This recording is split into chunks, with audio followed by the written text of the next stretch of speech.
Hi friends, హైదరాబాద్లో అయితే వర్షం పడుతుంది. అందుకే వేడివేడిగా ఏదైనా తినాలనిపించి రౌండ్ మిర్చీస్ వేసుకుందామని ప్రాసెస్ స్టార్ట్ చేసినాం ఫ్రెండ్స్. ఫస్ట్ శనగపిండి తీసుకొని తర్వాత కొన్ని ఆనియన్స్ తురుముకొని, ఆనియన్స్ ఎక్కువ ఉంటేనే బాగుంటుంది ఫ్రెండ్స్. ఆనియన్స్ తురుముకొని వేసుకోవాలి.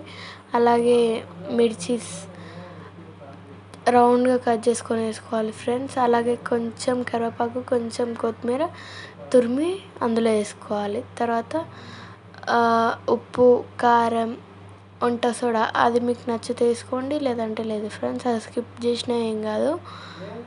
ఇప్పుడు కొంచెం ఇట్లా అంతా పిండి మొత్తం వాటర్ వేయకుండా ఫస్ట్ కలుపుకోవాలి. మొత్తం కలిపిన తర్వాత వాటర్ కొన్ని కొన్ని కొన్ని కొన్ని పోసుకుంటూ కలపాలి. నీట్గా ఉండలు లేకుండా మంచిగా మిక్స్ అయ్యేటట్టు పిండిని కలుపుకోవాలి. ఇప్పుడు అలా వీడియోలో ఎలా కలుపుతుందో అలా కలుపుకోవాలి ఫ్రెండ్స్. ఆ పిండిని చూసి అది అక్కడ ప్రాసెస్ని స్టార్ట్ చేస్తుంటేనే నోట్లో నీళ్ళు ఊరిపోతున్నాయి ఫ్రెండ్స్. వర్షానికి వేడివేడిగా తింటే బాగుంటుంది కదా.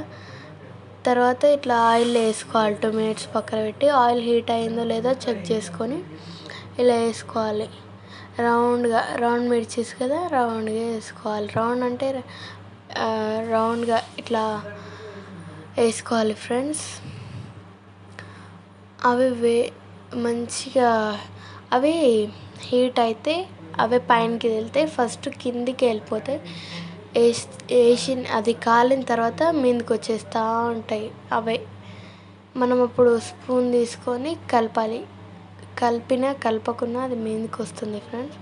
మనం ఇట్లా అదే కాలితే రివర్స్ అయిపోతుంది ఇలా. తర్వాత గోల్డెన్ బ్రౌన్ కలర్ వచ్చే వరకు వేపుకొని తీసుకొని పక్కకు పెట్టుకోవాలి ఫ్రెండ్స్. మీకు కూడా నచ్చితే ఒకసారి ట్రై చేసి చూడండి. మంచిగా వస్తే కామెంట్ చేయండి.